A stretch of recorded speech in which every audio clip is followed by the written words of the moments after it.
భద్రం नो अपि वातयमनः। ఓం శాంతి శాంతి శాంతి।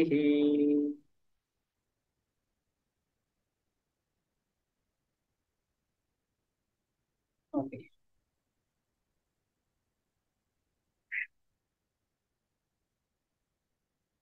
సో ఇక్కడ మనం ఐతిరేయ ఉపనిషత్తు సంబంధ భాషను చూస్తున్నాం. అందులో జ్ఞానానికి అధికారి, జ్ఞాన అధికారిత్వం, జ్ఞానాధికారిత్వం ఎక్కడ?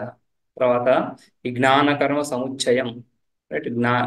బ్రహ్మ విద్య మోక్షము, బ్రహ్మ విద్యా ఫలం మోక్షం, రైట్? బ్రహ్మ విద్యా ఫలం మోక్షం. మోక్షము కేవలం జ్ఞాన సాధ్యమని, కర్మ సాధ్యం కాదని, కర్మకు జ్ఞానానికి పొంతన కుదరదని, రైట్? జ్ఞానము స్వతంత్రంగా ఈ ఆ బోధన, జ్ఞానం స్వతంత్రంగా ఫలాన్ని, మోక్షం అనే ఫలాన్ని స్వతంత్రంగా ఇస్తా ఉంది.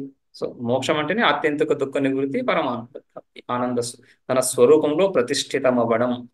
తన స్వరూపంలో ప్రతిష్ఠితమవ్వడానికి స్వరూపం యొక్క జ్ఞానం కావాలి, కానీ వేరే ప్రయత్నం లేదు. అది స్వరూపం కదా. తన తన స్వభావం స్వరూపం, తన యథార్థ స్వరూపంలో ఉండిపోవడం. తను ఏదైతే తన స్వరూపం అనుకుంటున్నాడో అందులో కాక తన యథార్థ స్వరూపంలో ఉండడం. యథార్థ స్వరూపం ఎలా తెలుస్తుంది? విచారంలో. ఆ విధంగా యథార్థ స్వరూపాన్ని విచారించి తెలుసుకొని, ఆ ఆ తెలుసుకున్న విషయము దృఢం దృఢం దాన్ని దృఢం చేసి అందులో ఆ భావనలో ఉండడం, బుద్ధిలో ఆ భావన నిలకడగా ఉండడం, బ్రహ్మనిష్ట, అంటే ఆ భావనిష్ట. సో ఆ విధంగా అది జ్ఞాన సాధ్యమే గాని కర్మ సాధ్యం కాదు అని సిద్ధాంతం, రైట్? సో అజ్ఞానము ద్వారా, అంటే ఇతర ఉపాధులు అనాత్మయందు తాదాత్మ్యం పొందడం చేతనే దుఃఖం కలుగుతా ఉంది. తాదాత్మ్యం పొందడం చేతనే భేదం కలుగుతా ఉంది, భేద భావన కలుగుతా ఉంది. ఆ భేద భావన ద్వారా సకల అనర్థాలు కలుగుతున్నాయి. అటువంటి అనర్థాలకి నివృత్తి ఆ ఆ భేదభావం మిథ్యా అని తెలుసుకోవడం.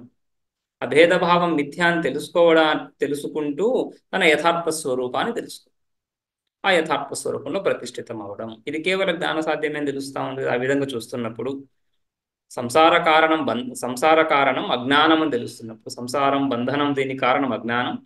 జ్ఞానము ఈ ఈ ఈ బంధనానికి విరోధి అని తెలుస్తుంది. సంసార కారణం అజ్ఞానం అని సిద్ధమవుతున్నప్పుడు బంధనమే మోక్షానికి కారణమేం, బంధ విముక్తి కారణం ఏమవుతుంది? దానికి విరుగుడు, అజ్ఞానానికి విరుగుడు జ్ఞానం. ఆ విధంగా, రైట్? సో ఈ అజ్ఞానానికి ఆ, ఈ ఈ ఈ జ్ఞానం, ఈ జ్ఞానం, ఇందులో కర్మకు తావు లేదు అని చెప్తున్నప్పుడు కర్మ నివృత్తి తెలుస్తా ఉంది. సో కర్మలు ఎందుకు చేయడం అంటే, కర్మలను శాస్త్రం విధానం చేస్తున్నా కూడా కర్మలను జ్ఞాని చేయడం లేదు. ఎందుకంటే వాడు జ్ఞాని కర్మలకి అధికారి కాడు అని తెలుసుకున్నాం, రైట్? సో కర్మలకు అధికారి కాకపోయినా కూడా కర్మలు చేయాల్సి వస్తుంది, శాస్త్రం విధానం చేస్తుంది అంటే దోషాలు ఉన్నాయి, రైట్? ప్రతి ఒక్క కర్మను ప్రతి కాలంలో చేయాల్సినటువంటి ఆగత్యం ఏర్పడతా ఉంది. అది ఎవరికి ఇష్టం లేదు. అది అది అది చాలా ఇల్లాజికల్ గా ఉంటుంది. సో అందుకని ఆ విషయం అక్కడ నిరూపితమైంది, రైట్? సో కర్మలకు ఎవడైతే అధికారియో వాణ్ణి మాత్రమే వేదం శాసిస్తా ఉంది, కానీ అధికారి కాని వాణ్ణి కర్మలలో వేదం శాసించదు, కర్మ మార్గాన్ని చూపించదు, కర్మ మార్గాన్ని ఉపదేశించదు అని తెలుసుకుంటున్నాం, రైట్? సో అంతేకాకుండా ఆ కర్మల యందు ప్రయోజనం లేకపోవడం చేత జ్ఞాని కర్మలు చేయటం లేదని చూసాం. మళ్ళీ కర్మలు చేయకపోతే ఏం ప్రయోజనము? కర్మలు చేయకపోవడం అంటే నివృత్తిలో కూడా ప్రయోజనం ఏం లేదు, కాబట్టి ప్రత్యేకంగా నివృత్తిని తీసుకోవాల్సిన అవసరం లేదు అని పూర్వపక్షం ఏదైతే ఉందో దాని నిరాకరణ చూశాము, రైట్? ఏ విధంగా అయితే కంటక గర్త పంక కంటకాదులు ఎందు పడడం, అది అంధకారం వల్ల జరుగుతుంది, ఎవరు కావాలని పడరు, రైట్? అవి గర్త పంక కంటకాదులు దుఃఖహేతువులు, దుఃఖ కారణాలు. ఆ దుఃఖ కారణాలు అయి ఉండడం చేత, అంధకారం చేత, అజ్ఞానం చేత అందులో పడతారు, కానీ కావాలని కోరి అందులో పడరు. ఎప్పుడైతే వెలుగు కలిగిందో, రైట్, వెలుతురు కలుగుతా ఉందో, ఎప్పుడైతే ఆ అంధకారం తొలగిపోతా ఉందో, అప్పుడు అక్కడ ఈ గర్త పంక కంటకాదులు పడడం లేదు. అయితే మరి పడకపోవడానికి ప్రయోజనం ఏంటి అని ప్రశ్న కుదరదు కదా.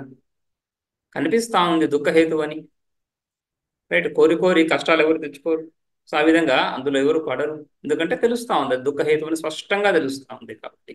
అదే విధంగా ఈ ప్రవృత్తి ఏదైతే దుఃఖహేతువు సంసార హేతు అని తెలుస్తుందో, ఆ సంసార హేతు సంసార ఆసక్తి, రైట్? ఆ ఆసక్తి లేనప్పుడు, ఆ ఫలాసక్తి లేనప్పుడు, అది కేవల దుఃఖహేతువు అని తెలుస్తున్నప్పుడు మళ్ళీ ఆ కర్మల్లో ఎందుకు వెళ్తున్నారు ఎవరైనా కూడా అని, ఆ విధంగా గర్తపంక కంటకాదుల్లో పడకపోవడానికి ఏ విధంగా అయితే ఏం ప్రయోజనము, పడకపోవడానికి ఏం ప్రయోజనం లేదు, లేదా పడకపోవడం అనేది తన స్వభావం. పడడం ఇది అజ్ఞానం ద్వారా కలిగేది, కానీ అగర్తపంక కంటకాదులు పడకపోవడం స్వాభావికం, అది అత్యంత సహజంగా ప్రతి ఒక్కరూ చేసేది ఆ విధంగా. అందుకు దానికి ప్రయోజనాన్వేషణ అంటూ ఏముండదు. ఇది నా ప్రశ్నార్హం. అక్కడ దాకా చూసాం. ఫర్దర్గా ఇదే విషయంలో పూర్వపక్షం. ఇక్కడి నుంచి ఇంకా కొద్దిగా టాపిక్ మారుతా ఉంది. గృహస్థాశ్రమము, సన్యాసాశ్రమము, ఈ దిశలో విచారం జరుగుతాం. ఇప్పటి వరకు జ్ఞానానికి అధికారి, జ్ఞానానికి అధికారము చెప్తున్నప్పుడు కర్మ సన్యాసం చెప్పుకున్నాం. పుత్రేషణాయాశ్చ విత్తేషణాయాశ్చ లోకేషణాయాశ్చ విత్థాయ అని ఆ విధంగా విత్థానం చెప్పుకున్నాం. విత్థానం అధికారం అని. సో ఆ విత్థానం విధి పూర్వకంగా జరుగుతా ఉందా అంటే అందులో విధి శాసనం ఏమైనా ఉందా అని విచారం. ఇప్పుడు ఆ విధి ఉన్నప్పుడు, ఆ విధి ఎక్కడెక్కడైతే శృతిలో వేదంలో విధులు తెలుస్తున్నాయో, ఆ విధులు ఏదో ఒక అధికారిని ఆ గుర్తించి, ఆ అధికారిని ఉద్దేశించి విధులు చెప్పబడుతూ ఉంటాయి. ఇలా చేయాలి, ఇలా ఉండాలి, ఇలా చేయకూడదు, ఇలా ఉండకూడదు, ఎవరినో ఒకరు ఉద్దేశించి చెప్పబడుతుంటాయి కదా.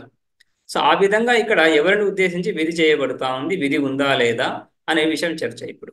సో పూర్వపక్షం ముందు ఇక్కడ విధి లేదు అని. వ్యుత్థానం తర్హి అర్థప్రాప్తత్వాత్ న చోదనార్హం ఇది. ఇది పూర్వపక్షం. వ్యుత్థానం చెప్పుకున్నాం ఇంతకుముందు. ఈ ఏషణాత్రయాలు అంటే ఈ మూడు ఏషణలు ఏవైతే ఉన్నాయో వీటి నుంచి విడిపడడం, ఏషణాత్రయ సన్యాసం అని చెప్పుకున్నాం, ముఖ్య సన్యాసం అని చెప్పుకున్నాం కదా, అదే వ్యుత్థానం.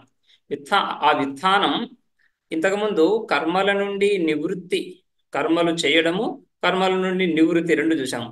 కర్మలు చేయడం అనేది ప్రవృత్తి అని, కర్మల నుండి విడిపడడం నివృత్తి అని, రైట్. సో ఈ ప్రవృత్తికి ఒక ప్రయోజనం అంటూ ఉంది. ఏదో ఒక ప్రయోజనాన్ని ఉద్దేశించి ఆ ప్రవృత్తిని పొందుతున్నాడు మానవుడు, రైట్. పురుషుడు ప్రయోజనాన్ని ఉద్దేశించి ఆ ప్రవృత్తిలో ప్రవేశిస్తున్నాడు. నివృత్తికి ఆ విధంగా ప్రయోజనం ఏమి అంటే, జ్ఞానికి ప్రవృత్తి ద్వారా కానీ నివృత్తి ద్వారా కానీ ప్రయోజనం లేదు అని చెప్పినప్పుడు ఏం చెప్పుకున్నాము? దాని అపూర్వపక్షానికి సమాధానంగా నివృత్తికి ప్రయోజన అన్వేషణమే లేదు. నివృత్తికి ప్రయోజనాన్వేషణాన్ని ఎవరు చూడరు, ప్రవృత్తికి ప్రయోజనం చూస్తారు. ఆ ప్రయోజనం ఎవరికైతే, ఆ ప్రయోజనం మీద అపేక్ష ఎవరికైతే లేదు, దాన్ని ప్రయోజనంగా ఎవడైతే భావించటం లేదో వాడికి సహజంగా ఆ కర్మల్లో ప్రవృత్తి కలగదు. ఆ కర్మల్లో ప్రవృత్తి కలగకపోవడమే నివృత్తి, రైట్. సో అందుకని నివృత్తి అర్థప్రాప్తం అయిపోయింది. అర్థాత్ ప్రాప్తం అంటే సెకండరీలీ, అంటే వాక్యం ద్వారా మనకు తెలియటం లే. నివృత్తి చెయ్యి అనే వాక్యం అవసరం లే, విధి అవసరం లే. కర్మలందు నువ్వు స్వర్గకామివా అయితే జ్యోతిష్ఠోమం చెయ్యి, రైట్. నువ్వు ఇంకొక విషయాన్ని పొందదలుచుకుంటున్నావా, ఈ కర్మను చెయ్యి. లేదా జిజీవిషే శతకం సమాహ, దీర్ఘకాలం జీవించాలనుకుంటున్నావా, సో యావజ్జీవం అగ్నిహోత్రం జుహాత్, కర్మలు చేస్తూ జీవించు. రైట్. కుర్వన్నేవేహ కర్మాణి జిజీవిషేత్ శతకం సమాహ. జిజీవిషేత్, జిజీవిషేత్ అంటున్నప్పుడు అక్కడ కూడా సన్ప్రత్యయం కనిపిస్తా ఉంది. జీవించాలనే ఇచ్ఛ, దీర్ఘకాలం జీవించాలనే ఇచ్ఛ ఉన్నప్పుడు కర్మలు చేస్తూ ఉండు అని విధంగా. సో ఆ విధంగా ఆయా కామనలు ఉన్నప్పుడు అక్కడ ఆయా కామనలు కలిగినటువంటి వ్యక్తి ఆయా కర్మలకు అధికారి అవుతూ ఆయా కర్మలు వాడిని ఉద్దేశించి శాసించబడుతున్నాయి శాస్త్రం చేత, రైట్. ముందు ఆ అధికారి, ఆ వ్యక్తి ఎవడైతే ఉన్నాడో వాడి కర్మలందు ఆసక్తి స్వాభావికంగా ఉంది. స్వాభావిక అన్నప్పుడు అజ్ఞానం ద్వారా, అభేద బుద్ధి ద్వారానే, రైట్. ఆ స్వాభావికంగా ఏదైతే కామన ఉందో దాన్ని దృష్టిలో తీసుకొని వాడిని ఉద్దేశించి, రైట్. సో ఆ కామనని శాస్త్రం విధానం చేయటంలే, దీన్ని కోరుకో ఇలా చెయ్యి అని శాస్త్రం చెప్పటంలే. ఆ కోరిక కామన వాడిలో ఉంది కాబట్టి ఉపాయం చెప్తాం, రైట్. సో ఆ విధంగా అక్కడ విధి ప్రాప్తం ప్రవృత్తి, రైట్. ఈ విధంగా నిత్య కర్మలు చెయ్యి, నైమిత్తిక కర్మలు చెయ్యి, రైట్. విశేష ఇచ్ఛ లేనప్పుడు నిత్య నైమిత్తిక కర్మలు. జిజీవిష చేతే ఉంది కదా, సామాన్య జీవన ఇచ్ఛ ఉంది కదా, అది బేసిక్ ఇచ్ఛ. దాని తర్వాత ఇక మళ్ళీ విశేష ఇచ్ఛలు, పుత్ర ఇచ్ఛ ఉన్నప్పుడు పుత్రకామిష్టి ఇత్యాది యాగాలు ఉన్నాయి. అదేవిధంగా విశేష ఇచ్ఛలు పశు సంపద లేదా రాజ్య సంపద ఇత్యాదులు కావాలన్నప్పుడు, రైట్, సంగ్రాయణి యాగం ఇత్యాది యాగాలు వాడికి చెప్పబడ్డాయి. సరే, సో ఆ విధంగా విశేష ఇచ్చలు. సామాన్యంగా ఉన్నప్పుడు నిత్య నైమిత్తిక కర్మ అంతవరకే. నిత్య నైమిత్తిక కర్మలు అందరికీ, ఎందుకంటే విశేష అందరికీ ఉంటుంది కాబట్టి. దానిపైన విశేష ఇచ్చలు ఉంటున్నప్పుడు విశేష కర్మలు, అవన్నీ కూడా విధి ప్రాప్తాలు. ఎందుకని అక్కడ అధికారి స్పష్టంగా తెలుస్తున్నాడు. కానీ ఇక్కడ జ్ఞానం వైపు వచ్చేసరికి జ్ఞానికి ఎటువంటి విషయంలోనూ ఆసక్తి లేదు కాబట్టి ఈ విధులు ఏవి అప్లై అవ్వవు. జిజీవిషేచ్ఛ లేదు, ప్రారంధం ఉన్నంత వరకు అలా నడుస్తూ ఉంది, కానీ ప్రత్యేకంగా జిజీవిషేచ్ఛ అంటూ ఏం లేదు.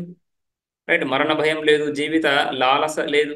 సో ఆ విధంగా ఈ భావనలు లేవు కాబట్టి నిత్య నైమిత్తిక కర్మలు కూడా అప్లై అవ్వటం లేదు.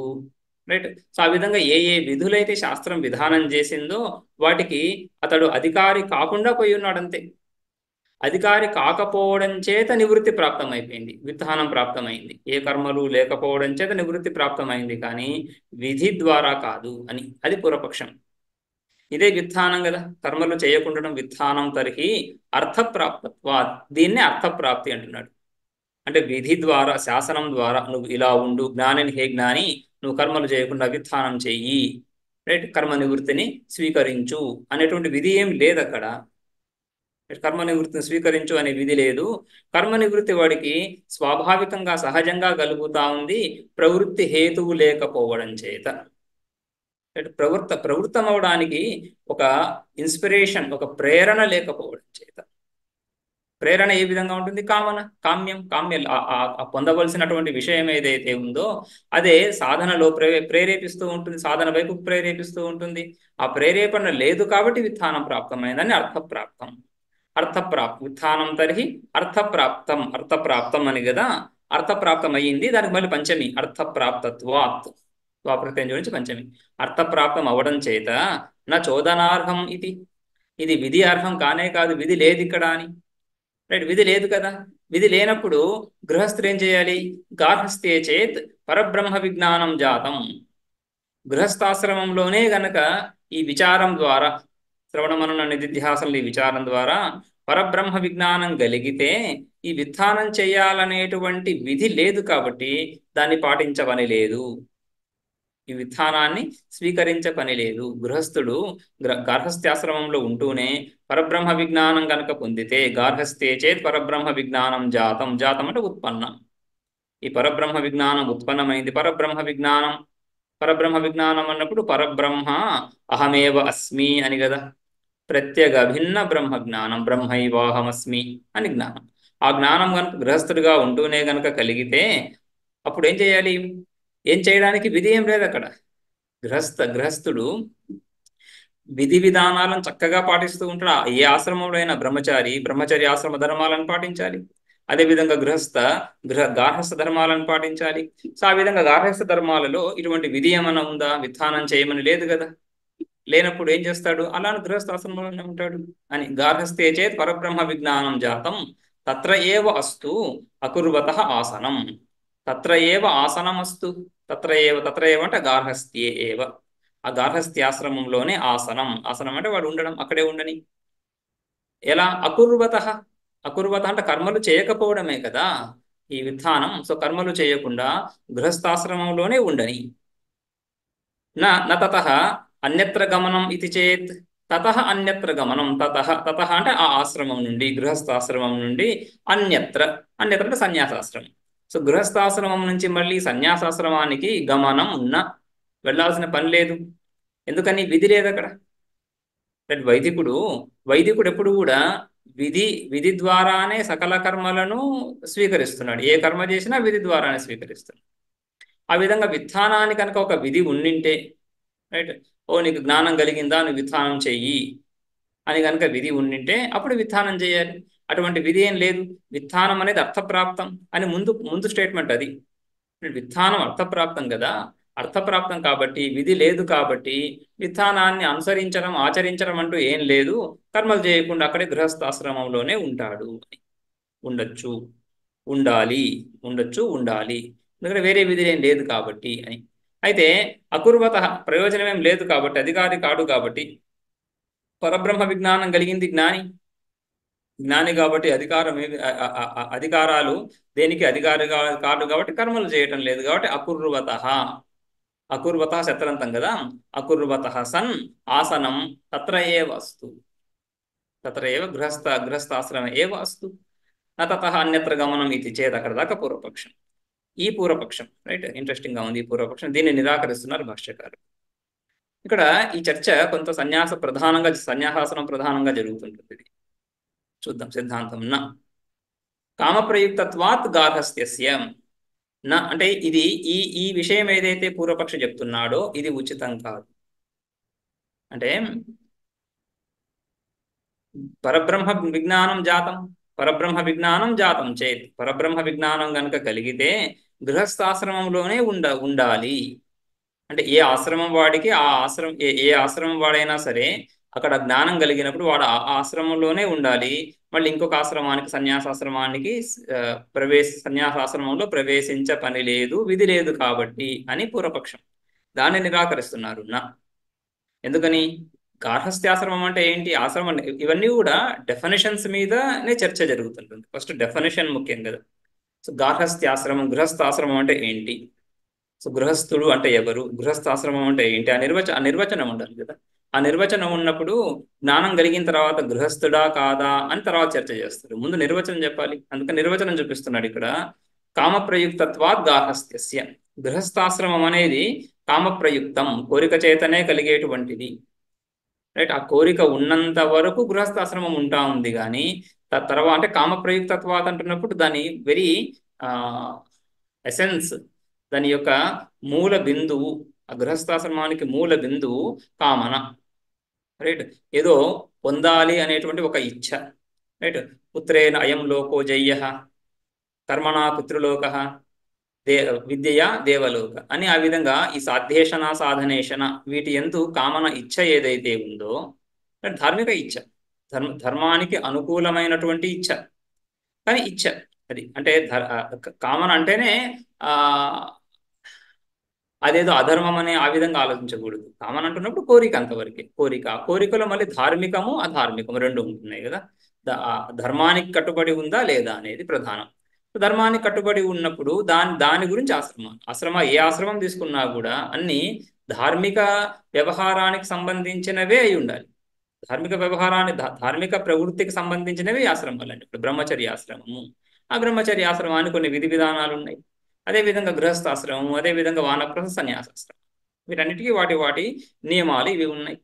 సో అందులో ఈ కామన ఏదైతే ఉందో అది మూల బిందువు అవుతోంది గృహస్థాశ్రమానికి. కామ ప్రయుక్తత్వాత్ గార్హస్థ్యస్య అని చెప్పడంలో ఏతావాన్ వై కామ, అది సంగ్రహం కదా.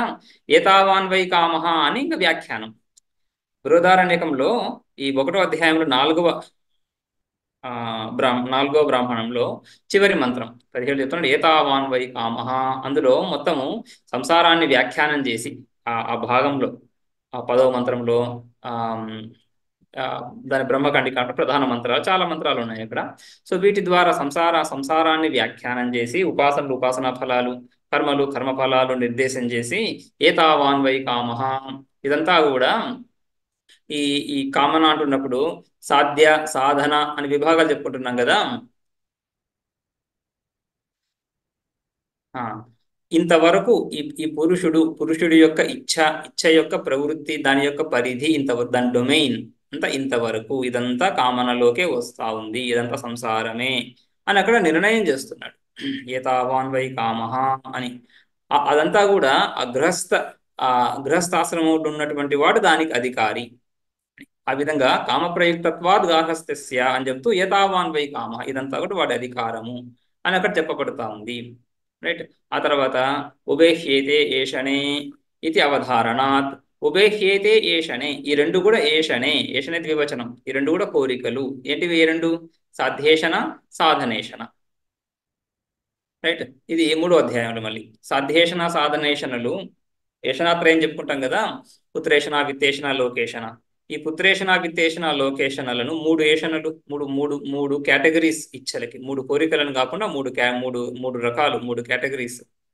వాటిని మళ్ళీ 2గా కేటగరైజ్ చేయొచ్చు. సాధ్యేషణ సాధనేషణ. సాధ్యము పొందవలసినటువంటిది, సాధన పొందడానికి ఒక మార్గము.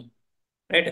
ఏదైతే లక్ష్యం మీద కోరిక ఉందో ఆ లక్ష్యం మీద కోరిక ఆ మార్గం మీద కూడా కోరికను కలిగింపజేస్తుంది. లోకంలో ఆ సర్వత్ర తెలుస్తుంది. ఏదైతే మనం మన ఇష్ట వస్తువుని ఒక నిర్ణయానికి వచ్చామో ఆ ఇష్ట వస్తువుని పొందే మార్గం ఏదైతే ఉందో దాన్ని కూడా ఇష్టం. ఎందుకంటే ఆ మార్గంలోనే పయనించాలి, ఆ మార్గం ద్వారానే ఆ వస్తువుని పొందాల్సి ఉంటుంది, అలా ఆ గమ్యాన్ని చేరుకోవాల్సి ఉంటుంది. Right right. సో ఆ మార్గాన్ని ఆ సాధనని స్వీకరిస్తారు. ఆ విధంగా రెండు ఏషణలు, సాధ్యేషణ సాధనేషణ. ఉభయహేతే ఏషణే ఏవ, ఈ రెండు కూడా ఈ ఉభయహేతే ఏవ ఏషణ, ఈ రెండే ఏషణలు అనేసి ఇది అవధారణాత్, ఆ విధంగా నిశ్చయించడం. ఇదంతా కూడా గృహస్థాశ్రమానికి సంబంధించినటువంటి చర్చ. ఆ విధంగా ఆ అవధారణ, ఆ, నిర్ణయించడం, నిశ్చయించడం జరిగింది. రైట్. సో అందుకని పైన ఏదైతే చెప్పారో పరబ్రహ్మ విజ్ఞానం జాతం తత్ర ఏవ అస్తు అంటున్నప్పుడు, తత్ర ఏవ అస్తు అంటే గార్హస్థ్యే ఏవ అస్తు అంటే, గార్హస్థ్యం అంటే ఏంటి? కామప్రయుక్తత్వాత్. కామప్రయుక్తం గార్హస్థ్యాశ్రమం. సో ఏ పరబ్రహ్మ విజ్ఞానం అయితే కలుగుతా ఉందో, ఎక్కడైతే ఆ బాహ్య విషయాల యందు ఇచ్ఛ అంటే సాధ్యేషణ సంపూర్ణంగా లేదో, సాధ్యేషణ సంపూర్ణంగా లేనివాడయుండి సాధ్య సాధన ఏషణామయమైనటువంటి గార్హస్థ్యాశ్రమానికి సంబంధించి ఉన్నాడు అని చెప్పడం వ్యాఘాతం. అంటే ఆ కాంట్రడిక్షన్గా ఉంది అక్కడ. వదతో వ్యాఘాతం అంటారు కదా, ఆ మాటలోనే చెప్పే వాక్యము, వాక్యార్థము, వాక్య తాత్పర్యానికి సంపూర్ణంగా విరుద్ధం ఉంది. లైక్ మమ ముఖే జిహ్వా నాస్తి అనే వాక్యం చెప్పినప్పుడు, మమ ముఖే జిహ్వా నాస్తి అంటున్నప్పుడు నా నోట్లో నాలుక లేదు అన్నప్పుడు, నోట్లో నాలుక లేకపోతే ఆ వాక్యం ఎలా ఉచ్చరించావు? ఆ వాక్యాన్ని చెప్పావంటూనే అన్నప్పుడే ఆ ఆ వాగింద్రియం పనిచేస్తుందని అర్థం. మళ్ళీ వాగింద్రియం లేనట్లుగా, జిహ్వ నాలుక లేనట్లుగా ఎలా చెప్తారు? రైట్. నాలుక ఉంటేనే మాట మాట బయటకు వస్తుంది. సో మాట బయటకు వస్తుంది, నాలుక లేదని చెప్పడం దాన్ని వదతో వ్యాఘాతం అని. అంటే విరుద్ధంగా మాట్లాడుతుంది, చాలా విరోధం ఉంది అని. ఆ విధంగా ఇక్కడ పరబ్రహ్మ జ్ఞానం కలిగింది అంటే యశనాత్రయులు లేవు, కానీ గృహస్థాశ్రమంలోనే మళ్ళీ కామప్రయుక్తమైనటువంటి స్థితిలోనే ఉంటున్నాడు అని చెప్పడం కుదరదు. ఈ రెండు విరుద్ధంగా ఉన్నాయి అని చెప్పడం. రైట్. అందుకనే ఈ కారణం ఏం చెప్తున్నారు ముందు? కామప్రయుక్తత్వాద్ గార్హస్థ్యస్య, గార్హస్థ్యాశ్రమం యొక్క ధర్మం యొక్క స్వభావం, లక్షణం అది, దాని యొక్క నిర్వచనం అది. అందుకని గృహస్థాశ్రమంలోనే ఉంటాడు అని చెప్పడం కుదరదు. ఎందుకంటే ఈ జ్ఞాని స్వభావము, గృహస్థాశ్రమ ధర్మము, జ్ఞాని యొక్క స్వభావం రెండు విరుద్ధంగా ఉన్నాయి. ఉభయశేషే ఏతనే ఏషణే ఏవ ఇది అవధారణాత్. కామనిమిత్త పుత్రవిత్తాది సంబంధ నియమాభావం, కామనిమిత్త పుత్రవిత్తాది సంబంధ నియమాభావ మాత్రం నహితత అన్యత్ర గమనం విత్థానం ఇచ్చతే. ఇప్పుడు విత్థానం, ఈ విత్థానం గురించి చర్చ. ఈ విత్థానానికి విధి లేదు కాబట్టి, విధి అంటే ఒక శాస్త్ర శాసనం, వేద శాసనం, వేదవాక్యం చెయ్యి అనేటువంటి ఒక శాసనం లేదు కాబట్టి జ్ఞాని విత్థానాన్ని చేయవని లేదు. విత్థానాన్ని అతను స్వీకరించాల్సిన విత్థానాన్ని ఆచరించడం, అనుష్ఠించడం అవసరం లేదు. ఎందుకంటే అది అర్థప్రాప్తం, స్వాభావికం, సహజం, అంతేగాని అందులో విధి ఏం లేదు. అర్థప్రాప్తం అంటే ఇక్కడ పూర్వపక్షాన్ని ఇంకో రకంగా కూడా చూడొచ్చు, ఇంకొక అంశాన్ని చూడొచ్చు అందులో. అర్థప్రాప్త విషయము, అర్థప్రాప్తం అంటే సెకండరీ మీనింగ్.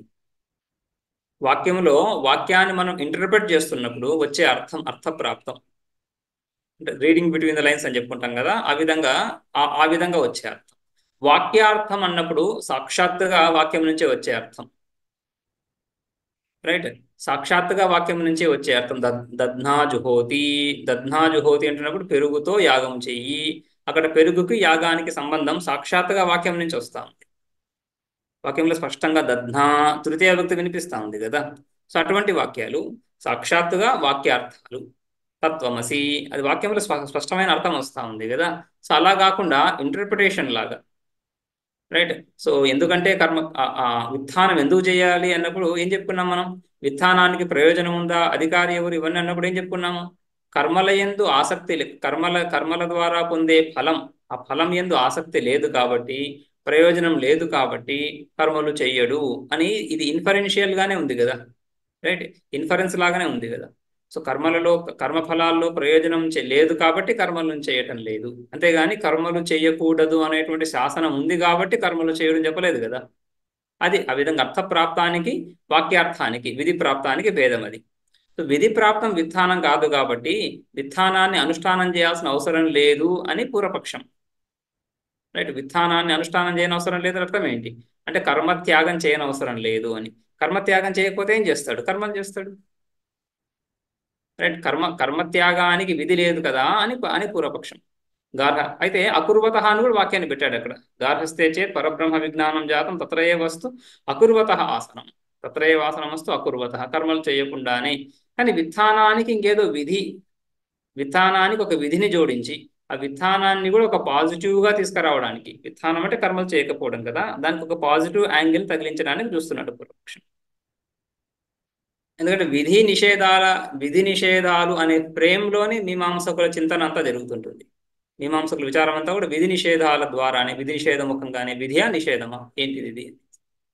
ఇక్కడ విధి లేదు కదా అని. సరే, అయితే కామనిమిత్త పుత్ర విత్తాది సంబంధ నియమాభావ మాత్రం ఇక్కడ సిద్ధాంతి అంటున్నాడు ఈ విత్థానం అంటే ఏంటి? విత్థానం అంటే కామ నిమిత్త, కామ కోరికలు ఏవైతే ఉన్నాయో వాటికి నిమిత్తాలు. కోరిక అంటే ఇక్కడ కామ అంటే పొందవలసినటువంటి సాధ్యాలని చెప్పేసి, సాధ్య వస్తువులు. కామ్యంతే ఇది కామాహ. ఈ పదాలు, కామ అనే పదము భావార్థంలో తీసుకుంటే కోరిక అని అర్థం వస్తుంది.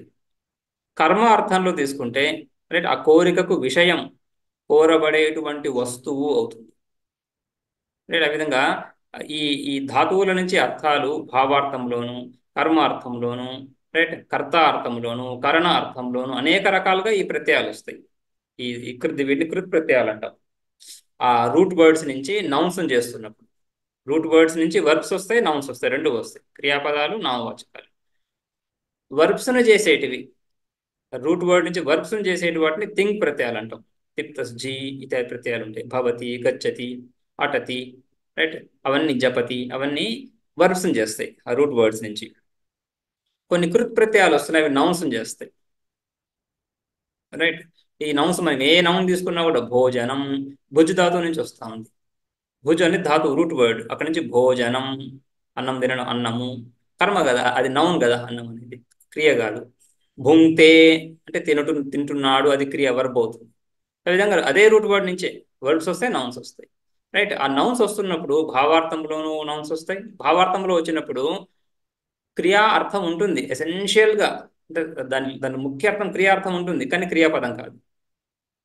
రైట్. హసనం, హసనం అంటే నవ్వడం. హసధాతు నుంచి హసనం వస్తాం, నవ్వడం. నవ్వడం క్రియ కదా, కానీ ఆ నవ్వడం అనేది అక్కడ నౌన్గా వాడుకుంటున్నాం, దాన్ని క్రియా వర్బ్గా వాడుకోం. హసతి వర్బ్ అవుతుంది, హసనం అది నౌన్ అవుతుంది. నవ్వడం నౌన్ అవుతా ఉంది కదా. ఆ విధంగా దాన్ని భావార్థం అని చెప్తుంది. భావార్థంలో రూట్ వర్డ్స్ నుంచి ఈ విధంగా నౌన్స్ వస్తాయి. అదేవిధంగా కర్మార్థంలో కూడా వస్తుంది, కర్మార్థంలో వస్తాయి. అంటే ఆ క్రియ ఏదైతే చేస్తున్నాడో దానికి సంబంధించినటువంటి కర్మ, ఆబ్జెక్ట్ ఆఫ్ యాక్షన్. అదేవిధంగా సబ్జెక్ట్ ఆఫ్ యాక్షన్, అదేవిధంగా ఇన్స్ట్రుమెంట్ ఆఫ్ యాక్షన్. ఆ యాక్షన్ క్రియ ఏదైతే ఉందో దానికి కరణార్థంలో. అదేవిధంగా సంప్రదానార్థంలో, సంప్రదానం అంటే ఆ కర్మ ఫలాన్ని పొందేవాడు, దానం ఇస్తున్నప్పుడు దానాన్ని గ్రహించేవాడు సంప్రదానం. అపాదానం, దేని నుంచి అయితే వస్తువు విడిపడుతా ఉందో అదో కారకం. అధికరణం, ఎందులో క్రియ జరుగుతూ ఉందో. రైట్. ఇవన్నీ 6 కారకాలు: కర్త, కర్మ, కరణ, సంప్రదాన, అపాదాన, అధికరణం. ఈ 6 కారకాలు, 7 విభక్తులు, 6 కారకాలు. రైట్. ఈ 6 కారకాలు నౌన్సే. రైట్. సో ఈ నౌన్స్ కూడా ఈ విధంగా వివిధ ప్రత్యయాలతో వస్తున్నాయి. ఆ విధంగా కామ అనే శబ్దము భావార్థంలో తీసుకుంటే కోరిక, కర్మార్థంలో తీసుకుంటే కోరబడే వస్తువు, భోగ్య వస్తువు. కామ్యం అంటున్నాం కదా, కామ్య వస్తువు. ఆ కామ్యాన్నే కామం అని చెప్పొచ్చు, కామ అని చెప్పేసి. ఆ విధంగా ఇక్కడ కామ అంటే భోగ్య వస్తువుగా తీసుకుంటే దానికి నిమిత్తాలు ఎవరు? పుత్రవిత్తాది సంబంధ. పుత్రవిత్తాది, పుత్రుడు ఈ కోరిక అంటే కోరబడే వస్తువులు ఏవైతే ఉన్నాయో దాన్ని సంపాదించి పెట్టేవాడు. ఎందుకని? పుత్రేణ అయం లోకో జయ్య. ఈ పుత్రుడి ద్వారా ఈ లోకం లభిస్తూ ఉంది. సంతానం ద్వారానే కదా వ్యక్తి కంటిన్యూటీ, ఆ వంశం యొక్క కంటిన్యూటీ సంతానం ద్వారానే. రైట్. సో ఆ విధంగా కంటిన్యూ అవుతున్నప్పుడు కంటిన్యూ అయ్యేది ఎవడు? ఆత్మావై పుత్రనామాసి, నేనే పుత్రుడిగా ఉత్పన్నమయ్యాను, ప్రకటమయ్యాను అని శృతి చెప్తా ఉంది. ఆ విధంగా అది గౌణ ప్రయోగం అని చెప్పుకుంటాము. ముఖ్యార్థం కాకపోయినా గౌణ ప్రయోగమైనా కూడా కంటిన్యూటీ అలానే జరుగుతూ ఉంది కదా. అందుకని వాడి ప్రతినిధి ఎవరుంటున్నారు ఈ లోకంలో వెళ్ళిపోయిన తర్వాత? పుత్రుడే. కాబట్టి ఆ విధంగా పుత్రే నయం లోకో జయ అని ఉంది కాబట్టి పుత్రేషణ సాధనేషణ కిందకి వస్తుంది. ఈ లోకం ఏమవుతుంది? అది సాధ్యం. సో లోకేషణ సాధ్యేషణ అవుతుంది. ఆ లోకేషణ సాధ్యేషణకి ఈ పుత్రేషణ సాధనేషణ, పుత్రుడి ద్వారా ఈ లోక ప్రాప్తి. ఈ లోకంలో తను ఉన్నంత వరకు తను ఏదో సాధించుకుంటాడు, తర్వాత పుత్రుడి ద్వారా అని. అదేవిధంగా విత్తం, విత్తం అంటున్నప్పుడు మానుష విత్తం, దైవ విత్తం అని రెండు రకాలు. మానుష విత్తం అంటే కర్మలు. ఏ కర్మలైతే చేశాడో మనిషి వ్యక్తి చనిపోయినప్పుడు వాడి ద్వారా వాటితో కూడా ఏమొస్తున్నాయి, వాడు చేసినటువంటి కర్మలు, కర్మఫలాలు, ఆ ధర్మము అధర్మం అదే కదా వాడితో వచ్చేది. సో అది మానుష విత్తం, కర్మలు. ఆ కర్మలు వాడిని ఆయా లోకాలకు తీసుకెళ్తున్నాయి. కర్మణ పితృలోక, పితృలోకం అంటే స్వర్గలోకం అని చెప్పుకున్నాం కదా. స్వర్గలోకాన్ని పొందుతున్నాడు ఈ ధార్మిక కర్మల ద్వారా. అదేవిధంగా ఉపాసనలు ఏదైతే చేస్తున్నాడో ఆ ఉపాసనలు ఈ కర్మల కన్నా ఒక మెట్టు ఎక్కువ ఉన్నాయి. ఎందుకంటే ఉపాసనలలో త్యాగ అంశం కనిపిస్తూ ఉంది. కర్మలలో త్యాగాంశం అంతా కనిపించదు, కానీ ఉపాసనలో త్యాగాంశం కనిపిస్తూ ఉంది. ఇహలోకాన్ని, ఈ లోకాన్ని విడిచి వాడు ఉపాసన చేస్తాడు. ఆ ఉపాస్య వస్తువు, ఉపాస్య తత్వం ఏదైతే ఉందో, దేవతా స్వరూపం ఏదైతే ఉందో దాని మీద ధ్యాస.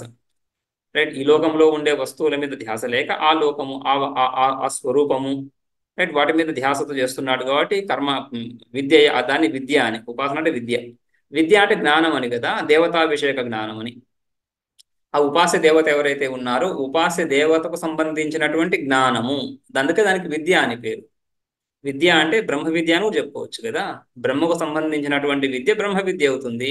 ఆయా ఉపాస్య దేవతలకు సంబంధించినటువంటి విద్య అది కూడా విద్యనే కదా, ఉపాసన. అందుకే దాన్ని ఉపాసన అంటే అందుకే ఉపాసనకి విద్య అని కూడా పేరు.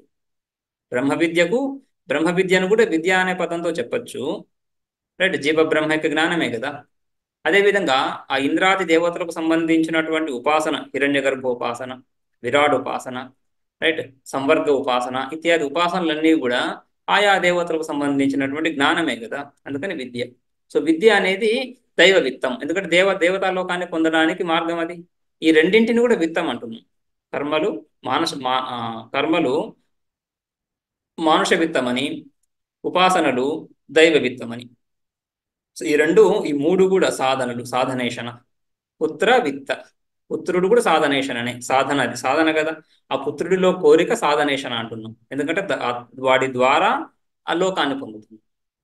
కర్మలు ఉపాసనల్లో ఉండే ఏషణ, ఇచ్ఛ, అది కూడా సాధనేషణ అవుతాం, వాటి ద్వారా ఆయా లోకాలను పొందుతున్నాం. సో వీటన్నిటికీ నిమిత్తం ఏంటి? పుత్రేషణ విత్తేషణకు నిమిత్తం ఏంటి? కామన, అంటే కామ్య, ఆ లోకాలు పొందబడేటువంటి లోకాలు. సో కామ నిమిత్త పుత్ర విత్తాది సంబంధ, పుత్రవిత్తాదులతో సంబంధం ఎక్కడి నుంచి వస్తా ఉంది? ఆ కామన ద్వారా, ఆ పొందవలసినటువంటి లోకాల ద్వారా, లోకాల యొక్క ఇచ్ఛ. కామ అంటే ఇక్కడ ఇచ్ఛ కూడా తీసుకోవచ్చు.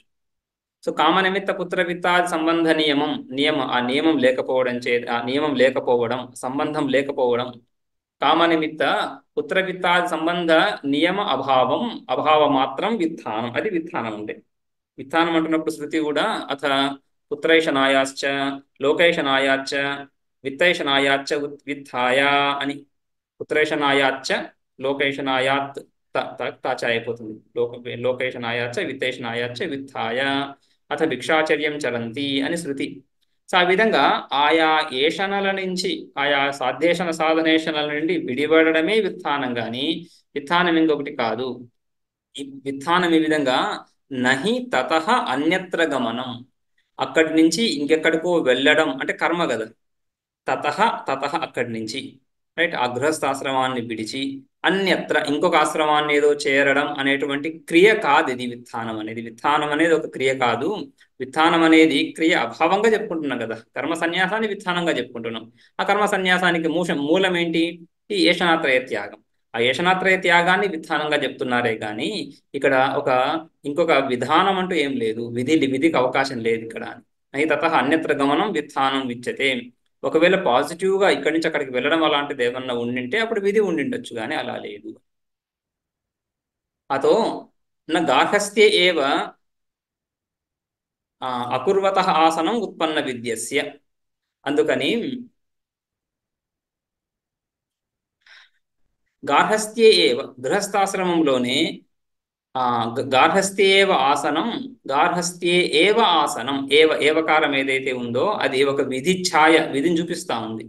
గృహస్థాశ్రమంలోనే ఉండాలి అని నియమం అని. అతో గార్హస్థ్యే ఏవ ఆసనం ఉత్పన్న విద్యస్య అతో గార్హస్థ్యేవ అకుర్వతః ఉత్పన్న విద్యస్య ఆసనం ఇది నకారం. ఆ నా అనేది పూర్వపక్షం ఏదైతే అన్నాడో గార్హస్థ్యేవ ఆసనం, గృహస్థాశ్రమంలోనే ఉండని అని ఆసనం ఏదైతే అంటున్నాడో అది అది కుదరదు అని. ఆ అపూర్వపక్ష అభిప్రాయము ఇది సరైనది కాదు అని.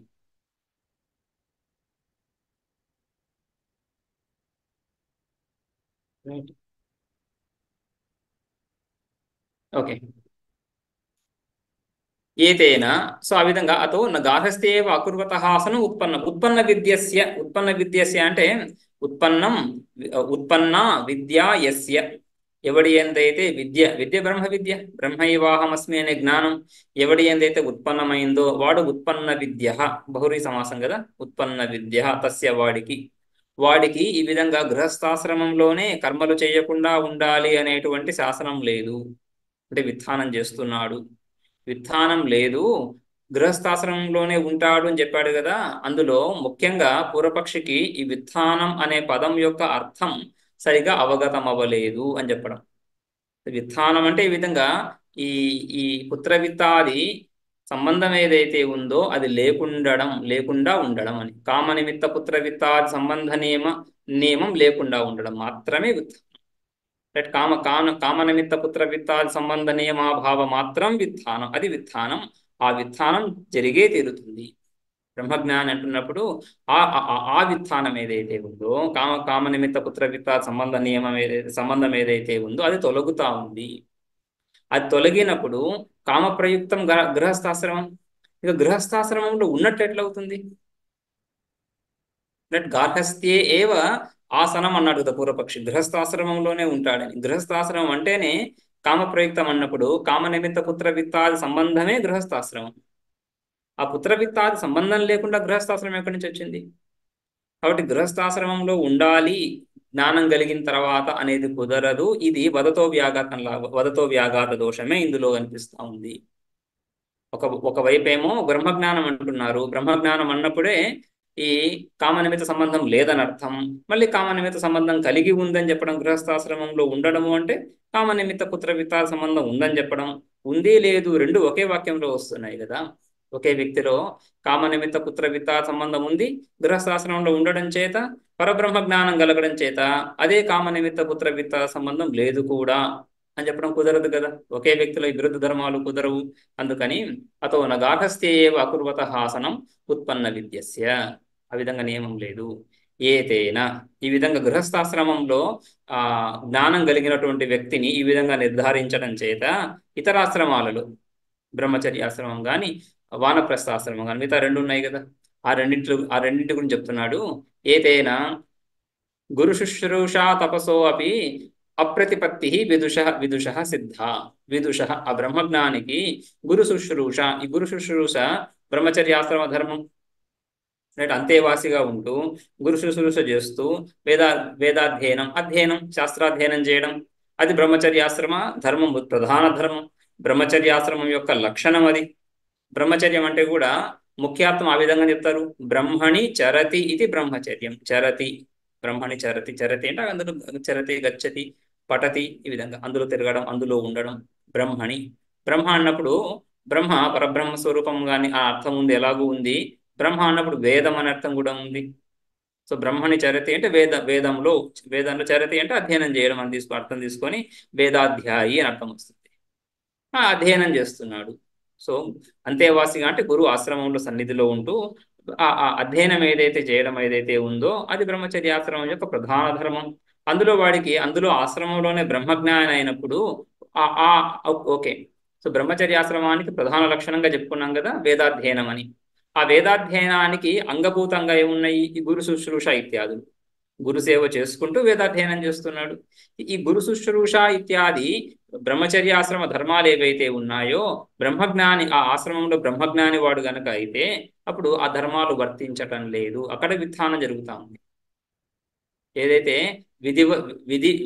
విధివత్ బ్రహ్మచారి ఏ కర్మలు చేస్తున్నాడో వాటి నుంచి వాడికి ఉత్థానం కలుగుతా ఉంది. కాబట్టి అవి కూడా వర్తించవు. అప్రతిపత్తి, ఆ నియమాలు వర్తించవు. అదేవిధంగా తపస్సు ఆ ఇది వానప్రస్థాశ్రమం యొక్క ప్రధాన లక్షణం తపస్సు. రైట్, తపస్సు వానప్రస్థాశ్రమం యొక్క ప్రధాన లక్షణం. అది కూడా ఆ వానప్రస్థాశ్రమంలో జ్ఞాని బ్రహ్మజ్ఞానం కలిగినప్పుడు, బ్రహ్మజ్ఞానం జాతం చేత్, పరబ్రహ్మజ్ఞానం జాతం చేత్ ఉత్పన్నమైతే గనక ఆ వానప్రస్థాశ్రమ ధర్మాలు కూడా వాడిని కట్టడి చేయటం లేదు. ఏ ధర్మాలు కూడా వాడిని వ- అంటే ఏ ధర్మానికి కూడా అధికారి కాడు.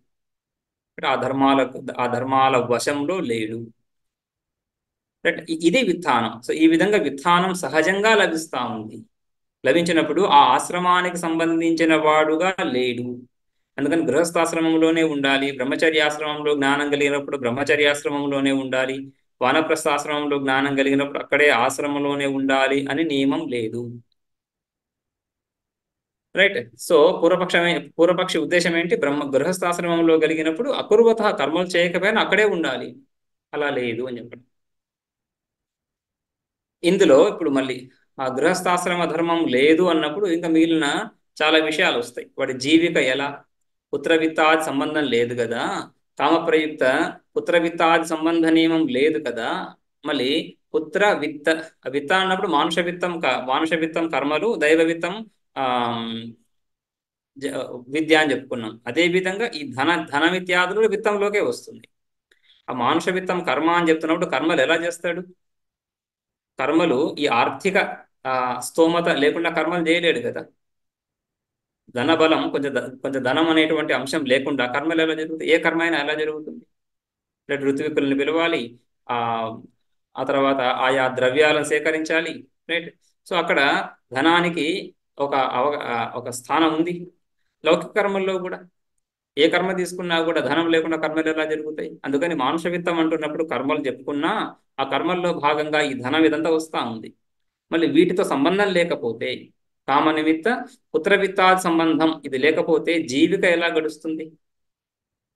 రైట్. సో బ్రహ్మజ్ఞానం కలిగింది, గృహస్థాశ్రమంలో లేడు అంటే కర్మ సంబంధ కామ నిమిత్త పుత్ర విత్తాది సంబంధం లేదు. సంబంధం లేనప్పుడు మళ్ళీ మిగతా వాడి ఆ దైనందిన వ్యవహారం ఏముంటుంది, ఎలా ఉంటుంది, ఏం చేస్తాడు, ఎలా భోజనం చేస్తాడు, ఇవన్నీ ఉన్నాయి కదా. సో దానికి అక్కడ శృతిలో అథ భిక్షాచర్యం చరంతి అని, రైట్, పుత్రేషనాయాచ్చ విత్తేషనాయాచ్చ లోకేషనాయాచ్చ విత్తాయ అథ భిక్షాచర్యం చరంతి. భిక్షాటనకి వెళ్తుంది. భిక్షాటనతో ఆ పొట్ట పోసుకుంటున్నాడు, ఉదర పోషణ భిక్షాటనతో జరుగుతూ ఉంది. విత్త సంబంధం లేదు కదా అని ఆ విధంగా అది ఆ శృతి. సో దాని మీద ఇప్పుడు పూర్వపక్షం. రైట్. అత్ర కేచిత్ గృహస్థాః, ఇక్కడ కొందరు గృహస్థులు భిక్షాటనాది భయాత్ పరిభవాచ్చ త్రస్యమానాః సూక్ష్మదృష్టితాం దర్శయంతః ఉత్తరం ఆహుః. రైట్. ఇక్కడ కొందరు గృహస్థులు భిక్షాటననే ప్రాప్తిస్తా ఉంది. ఎందుకంటే విత్త సంబంధం లేదు, పుత్ర సంబంధము లేదు, విత్త సంబంధము లేదు, పుత్ర సంబంధం కూడా లేదు. పుత్ర సంబంధం కనుక ఉంటే విత్తం లేకపోయినా సరే పుత్రుడు ఇస్తాడు కదా. రైట్. పుత్రుని ఇంతవరకు పోషించాము కాబట్టి వాడు మనకి ఆ అన్నాదులను సమర్పిస్తాడు, అన్నాదులను తీసుకొస్తాడు అనే అనే అనే ఉద్దేశం ఉంటుంది. కానీ పుత్ర సంబంధం కూడా లేదన్నారు ఇక్కడ. పుత్ర విత్తాది సంబంధం లేనప్పుడు ఈ అన్నాదులు ఎక్కడి నుంచి వస్తున్నాయి? సో అందుకని పుత్రుడి దగ్గర తీసుకున్నా ఎక్కడ తీసుకున్నా భిక్షాటననే చేయాల్సి వస్తూ ఉంది. సో భిక్షాటన అర్థమే ప్రాప్తిస్తూ ఉంది. కాబట్టి ఆ భిక్షాటనంలో కొంచెం భయం ఉంది. ఏం భయం అది? భిక్షాటన ఒక ఆ, తక్కువ కేటగిరీకి సంబంధించినటువంటి కర్మ, నికృష్టమైనటువంటి కర్మ. అంతేకాకుండా అందులో ఒక పరిభవం, ఒక అవమానం కలుగుతూ ఉంటుంది. ఇప్పుడు దాకా ఒక వెలుగు వెలిగినటువంటి వ్యక్తి అవన్నీ విడిచి, రైట్, సో వాడి సంపద, వాడి ఐశ్వర్యము, వాడి స్థాయి, వాడి సోషల్ స్టేటస్ ఇవన్నీ పక్కన పెట్టి భిక్షాటనగా వెళ్ళడం అంత సులువు కాదు. రైట్. సో పరిభవం కూడా ఉంది. భిక్షాటన వెళ్ళినంత మాత్రాన అందరు ఇస్తారనేం లేదు. రైట్, ఇవ్వకపోవచ్చు. సో పరిభవం ఉంది. సో ఆ విధంగా అత్ర కేచిత్ గృహస్థ ఈ విషయాన్ని చూసి భిక్షాటనాది భయాత్, భిక్షాటన ఇత్యాది నియమాలు ఏవైతే ఈ సన్యాసం ద్వారా లభిస్తున్నాయో వాటి యొక్క భయం చేత పరిభవాచ్చ, ఆ పరిభవం ఏదైతే, అవమానం ఏదైతే కలుగుతుందో పరిభవాచ త్రస్యమానాః, వాటి నుంచి భయపడుతూ, ఆ పరిభవం కలుగుతుంది అని ఊహించి భయపడుతూ సూక్ష్మదృష్టితాం దర్శయంతః, సూక్ష్మదృష్టితాం, రైట్, సూక్ష్మదృష్టితాం దర్శయంతః అంటే ఆ త్రాస, ఆ భిక్షాటనాది భయ ఈ పరిభవ త్రాస ఏదైతే ఉందో దాన్ని ఎక్స్ప్రెస్ చేయకుండా, దాన్ని సాక్షాత్తుగా ఎక్స్ప్రెస్ చేయకుండా ఆ భయాన్ని సూక్ష్మ దృష్టితో విచారంతో దాన్ని కప్పుకుంటూ, అంటే దాన్ని సూక్ష్మ దృష్టితాం దర్శయంత, సూక్ష్మ దృష్టిని చూపిస్తూ, అంటే అతి తెలివిని చూపిస్తూ అని అర్థం.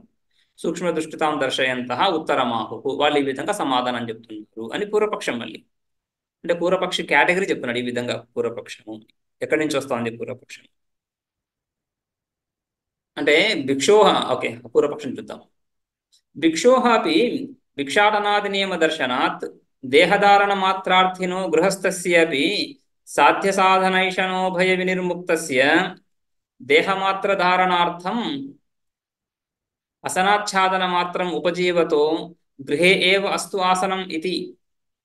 ఇది సూక్ష్మ దృష్టి, ఇది పూర్వపక్షం. ఇది అని పూర్వపక్షం న. భిక్షోహ అపి, భిక్షువులు ఎవరైతే ఉన్నారో, ఈ సన్యాసి భిక్షాటన చేసేటువంటి భిక్షువు, భిక్షాటనాది నియమ దర్శనాత్, వాడికి కూడా భిక్షాటనంలో నియమం ఉంది కదా, విధి ఉంది కదా. ఎన్ని ఇళ్లలో భిక్ష స్వీకరించాలి, రైట్, ఎప్పుడు భిక్ష స్వీకరించాలి, ఎటువంటి ఇళ్లలో భిక్ష స్వీకరించాలి, ఏ సమయంలో, ఇన్ని కొన్ని నియమాలు ఉంటాయి, ఏదో విధంగా నియమాలు ఉంటాయి కదా. సో ఆ విధంగా భిక్షాటనాది నియమాలు వాడికి ఏ విధంగా సన్యాసికి కూడా ఉన్నాయి కదా. భిక్షోహ అంటే సన్యాసిన అని. భిక్షోహ అపి భిక్షాటనాది నియమ దర్శనాత్ దేహధారణ మాత్రార్థినో గృహస్థస్య, అదేవిధంగా గృహస్థాశ్రమంలో ఉన్నటువంటి, గార్హస్థ్యాశ్రమంలో ఉన్నటువంటి వ్యక్తి ఈ పరబ్రహ్మ జ్ఞానాన్ని పొందినప్పుడు విత్థానం వాడికి కలుగుతా ఉంది, రైట్.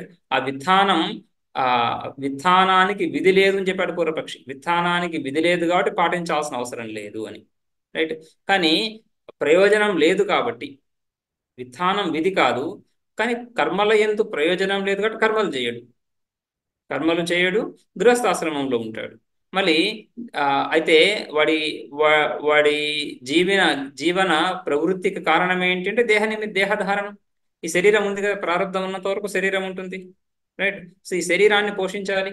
సో దేహధారణ మాత్రార్థిన, ఈ దేహాన్ని కొనసాగించడం అనేటువంటి ఒక ఏకమాత్ర ఇచ్చగలిగినటువంటి వాడు దేహధారణ మాత్రార్థిన గృహస్థుడు దేహధారణం అనేటువంటి ఇచ్చను కలిగి ఉండి, రైట్.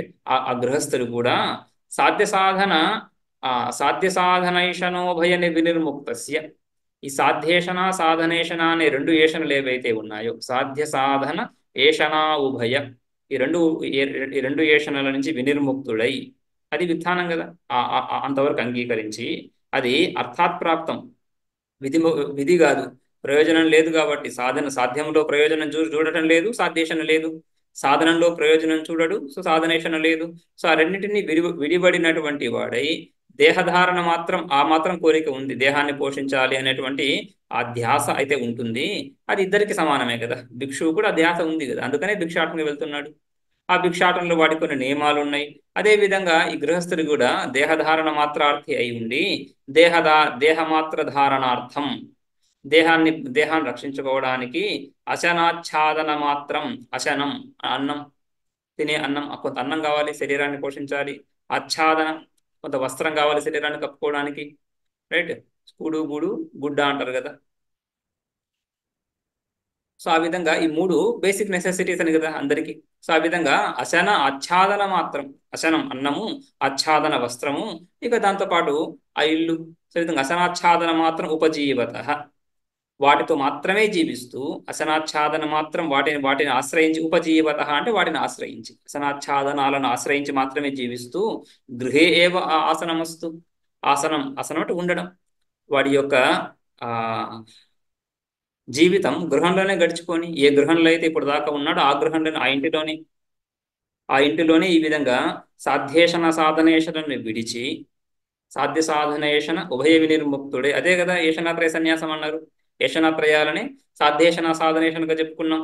సో ఈ సాధ్యేషణ సాధనేషణను సంపూర్ణంగా విడిచి ఆ అన్నపానాదులు, రైట్, వస్త్రాదులు ఆ ఇంట్లో నుంచే గ్రహిస్తూ ఏదో విధంగా, రైట్, వాటిని పొందుతూ, పుత్రాదుల ద్వారా పొందుతూ, రైట్, ఆ సంపాదన ద్వారా పుత్రాదుల ద్వారా అసనాచ్ఛాదన మాత్రం పొందుతూ, గృహే ఏ వాస్తు, గృహంలోనే ఉండని, ఇంట్లోనే ఉండని దోషం ఏముంది, విత్థానానికి ఏమో విధి లేదు, అది అర్థాత్ ప్రాప్తం.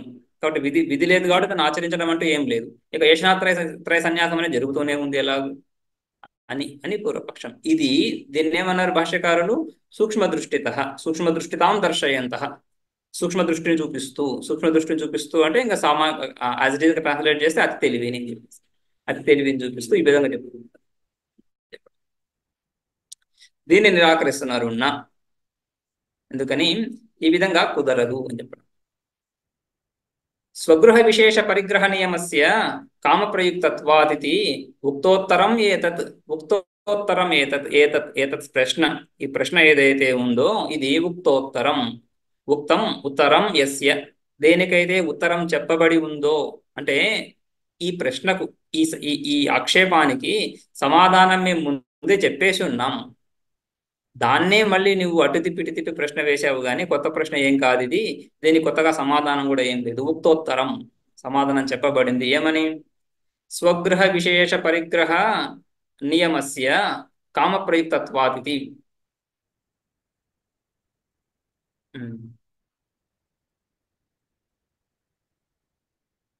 స్వగృహ విశేష, వాడికంటూ ఒక గృహం విశేషంగా కలిగి ఉండడం ఏదైతే ఉందో, స్వగృహ విశేష, ఆ గృహ విశేషాన్ని అంటే అంతకుముందు ఏదైతే ఇంట్లో ఉంటున్నాడో అంతవరకు ఏదైతే జీవనం ఎందులో అయితే గావించాడో అందులో కొనసాగుతూ ఉండడం ఏదైతే ఉందో, రైట్. సో ఈ పుత్రవిత్తాది సంబంధ వినిర్ముక్తస్య అని చెప్పుకున్నాడు. పుత్రవిత్త, ఈ కామ నిమిత్త పుత్రవిత్తాది విశేష సంబంధ వినిర్ముక్తస్య అని చెప్తున్నావు కదా.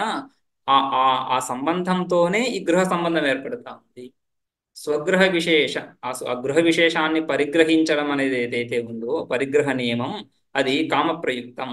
అది ఆ కోరిక ద్వారానే కలుగుతా ఉంది. కాబట్టి ఏషణా త్యాగము అంటే కోరికను త్యజించడము అనేది సంపూర్ణంగా కుదరటం లేదు.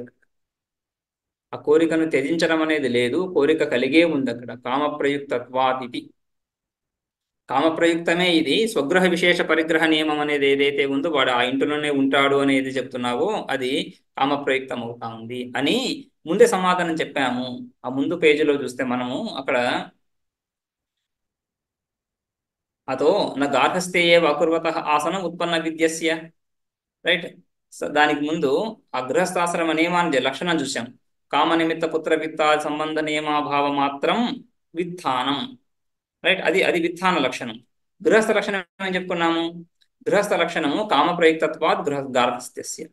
కామప్రయుక్తత్వాత్ గార్హస్థ్యస్య అనే పదం ఏదైతే ఉందో ఆ వాక్యంలోనే ఈ ప్రశ్నకు కూడా సమాధానం చెప్పబడింది. కాబట్టి ఈ నియమం ఏదైతే అంటున్నారో భిక్షాటనాది నియమ దర్శనాత్, అది దాని చర్చ మళ్ళీ చేస్తారు. భిక్షాటనాదిలో నియమాలు ఏంటి, వాటి విషయాలు ఏంటి తర్వాత చెప్తారు. కానీ ఇక్కడ దేహధారణ మాత్రార్థినో గృహస్థస్య, ఇక్కడ ఈ విధంగా దేహమాత్ర ధారణార్థం అసనాచ్ఛాదన మాత్రం ఉపజీవతో గృహేవ అస్తు అనేది కుదరదు. కేవలం ఆ వస్త్రాన్ని అన్నాన్ని ఆశిస్తూ ఇంట్లో ఉంటున్నాడు, బయట ఉన్నా కూడా వస్త్రాన్ని అన్నాన్ని ఆశించడం ఉంది కదా. బయటికి వెళ్ళి భిక్ష చేసినా కూడా అన్నాన్ని ఆశిస్తాడు, వస్త్రాన్ని ఆశిస్తాడు. అదేవిధంగా ఇంట్లో ఉంటూ కూడా వస్త్రాన్ని అన్నాన్ని ఆశించని అని ఈ రెండు సమానం కాదు. ఇక్కడ ఇంట్లో ఉంటూ అంటున్నప్పుడు ఆ ఇంట్లో ఉండడం అనేది కామప్రయుక్తమై కూర్చునుంది, రైట్. ఆ ఇంట్లో ఉండడం అనేది స్వగృహ విశేష పరిగ్రహ నియమం. ఆ స్వగృహ విశేషం తన గృహంలో ఉండడం అనేటువంటి నియమం ఏదైతే ఉందో ఇది కామప్రయుక్తమైంది కాబట్టి అది గార్హస్థ ధర్మంలోకి వెళ్తా ఉంది. వాడు గృహస్థుడై ఉన్నాడు, వాడు కామన త్యాగం లేదు. కాబట్టి ఇది బ్రహ్మజ్ఞానికి లా కుదురుతుంది అని చెప్పడం కుదరదు. స్వగృహ విశేష పరిగ్రహాభావేచ శరీరధారణ మాత్ర ప్రయుక్త అసనాచ్ఛాదనార్థినః స్వపరిగ్రహ విశేషాభావే అర్థాత్ భిక్షుత్వం ఏవ. ఈ విధంగా స్వగృహ విశేష పరిగ్రహాభావే, స్వగృహ విశేష పరిగ్రహణం, స్వకీయ గృహం స్వగృహం, ఆ స్వగృహ విశేషాన్ని పరిగ్రహించకపోవడం, పరిగ్రహ అభావే, స్వగృహ విశేష పరిగ్రహ అభావేచ. ఒకవేళ స్వగృహ విశేష పరిగ్రహణం కూడా లేదు, తన ఇంటిలో ఉండడం ఆ ఇచ్ఛ లేదు అని గనక అంటే అప్పుడు శరీరధారణ మాత్ర ప్రయుక్త, ఈ కేవలం శరీరాన్ని పోషించడం అనేటువంటి ఆ కోరిక చేత శరీరధారణ మాత్ర, శరీరాన్ని పోషించాలి. శరీరం ఆకలిని కలిగిస్తుంది. ఆకలి, నిద్ర, ఈ చలి, చలి వేడి ఇవన్నీ ఉంటాయి శరీరానికి.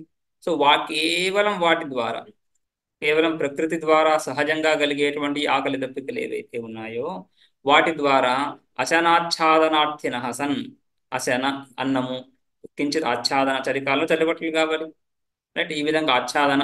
సో అశన ఆచ్ఛాదన వీటిని కోరుతూ అశనాచ్ఛాదనార్థిన స్వ స్వ స్వపరిగ్రహ విశేషాభావే, ఈ అసనాచ్ఛాదన అర్థి, అసనాచ్ఛాదనత కావాలి వాడికి, అర్థిన అంటే కోరుతున్నాడు, వాటిని కోరుకుంటున్నాడు. ఎందుకని? శరీర ధారణ గురించి. శరీర ధారణ అనేటువంటి వాడి ప్రారంధం ఏదైతే ఉందో అది వాడిని ఈ అసనాచ్ఛాదనలను స్వీకరించడానికి ప్రేరేపిస్తా ఉంది, రైట్. విధి ప్రేరేపణ కాదు ఇది. విధి జ్యోతిష్టోమైన స్వర్గకామో యజేత అని విధిలాగా విధి ప్రేరణ కాకుండా శరీరంలో ఉండేటువంటి ఈ గుణాలు ఏవైతే ఉన్నాయో సహజంగా వాటిని ప్రేరేపిస్తుంటాయి. సో ప్రేరేపిస్తున్నాయి కాబట్టి ఆ ప్రేరేపణ కలుగుతున్నప్పుడు స్వపరిగ్రహ విశేషాభావే, వాడికంటూ సొంతంగా దీనిని పోషించడానికి సామర్థ్యం లేదు కాబట్టి, స్వపరిగ్రహం అంటే స్వవిషయం, స్వసంపాదన, స్వధనం, స్వకీయ ధనం అంటూ ఏమి లేదు కాబట్టి ఏం చేస్తాడు? అర్థాత్ భిక్షుత్వం ఏవ, అర్థాత్ ప్రాప్తం, ఇది విధి ప్రాప్తం కాదు. పూర్వపక్షం ఏదైతే అన్నాడో విత్థానంలో విధి లేదు అని, ఆ విత్థానంలో విధి లేదు అనే అంశాన్ని సిద్ధాంతి స్వీకరించినట్లే చెప్తున్నాడు ఇప్పుడు దాకా, రైట్. సో స్వపరిగ్రహం అంటే స్వకీయ పరిగ్రహం, వాడు అక్యుములేషన్ అంటూ ఏమి లేదు కాబట్టి, స్వపరిగ్రహ విశేషం ఏమి లేదు కాబట్టి అర్థత భిక్షుత్వం ఏవ ప్రాప్తం, ఈ భిక్షుత్వమే వాడికి ఒకే ఒక దారిగా తెలుస్తాం. అంతేగాని గృహే ఏవ ఆసనం అకుర్వత కుర్యాత్ అని చెప్పడం కుదరదు. గృహంలోనే ఉండని, రైట్, పుత్రాదుల ద్వారా లేదా స్వసంపత్తి ద్వారా తన మనుగడని కొనసాగించని అనేది అంగీకార్యం కాదు. ఎందుకంటే స్వపరిగ్రహాన్ని విడిచిపెట్టాడు ఏషనాత్రయ సన్యాసం ద్వారా, సాధ్యేషణ సాధనేషల నుండి విడవడం ద్వారా స్వపరిగ్రహ విశేషం తనకంటూ ఏమీ లేదు కాబట్టి. కానీ ఈ ఈ ఆచ్ఛాదన, రైట్, అసనాచ్ఛాదనలు అయితే ఉన్నాయి. అసనాచ్ఛాదనలు అయితే ఆ రిక్వైర్మెంట్స్, రైట్, ఆ నెసెసిటీస్, రిక్వైర్మెంట్స్ అయితే ఉన్నాయి. అసనం కావాలి, ఆచ్ఛాదన కావాలి. సో అసనాచ్ఛాదన అర్థి వాటిని కోరుతున్నాడు, అసనాచ్ఛాదనను పొందాలి. కానీ స్వపరిగ్రహ విశేషం ఏం లేదు. ఈ రెండింటిని ఎలా అలైన్ చేస్తారు? అర్థాపత్తి ద్వారా ఏం తెలుస్తా ఉంది? స్వ స్వ అసనాచ్ఛాదన అర్థిత్వం ఉంది. అసనాచ్ఛాదన అంటే అన్నము, ఈ వస్త్రాలు, వీటి మీద కోరిక, బేసిక్ థింగ్స్ మీద కోరిక కావాలవి, వాటి కోరిక ఉంది. స్వపరిగ్రహ విశేషం వాటి దగ్గర, దాన్ని పొందడానికి మార్గం అంటూ ఏమి లేదు. ఇక ఏం మిగిలింది? What is the final solution అంటే భిక్షుత్వం, అర్థాత్ భిక్షుత్వం ఏవ, ఆ భిక్షుత్వం వాడికి లభిస్తా ఉంది, ఈ విధంగా సహజంగా లభిస్తా ఉంది. అందుకని భిక్షుత్వం నుంచి ఆ వైదొలగడం అనేది ఏమి లేదు ఇక్కడ. అర్థాత్ భిక్షుత్వం ఏవ ప్రాప్తం నా గృహే ఆసనం. ఏవకారము అన్య వ్యావృతిని చెప్పుకుంటాం కదా, అన్య వ్యావృతి, ఇతర వ్యావృతి. ఇతర వస్తువు ఏంటి ఇక్కడ వ్యావృతం చేసేది? గృహే ఆసనం. గృహే ఏవ అకుర్వత సన్ ఆసనం కుర్యాత్ అనేది పూర్వపక్షం. ఆ పూర్వపక్షమే చూస్తున్నాం మనం. ఆ పూర్వపక్షానికి మళ్ళీ ఈ విధంగా కొందరు గృహస్థులు భిక్షాటనాదులకు భయపడి అని ఈ రెండో పూర్వపక్షం కూడా దానికి సంబంధించినటువంటిది. అందుకని భిక్షుత్వం ఏవ ప్రాప్తం న గృహే ఆసనం. ఇదే విషయాన్ని మనం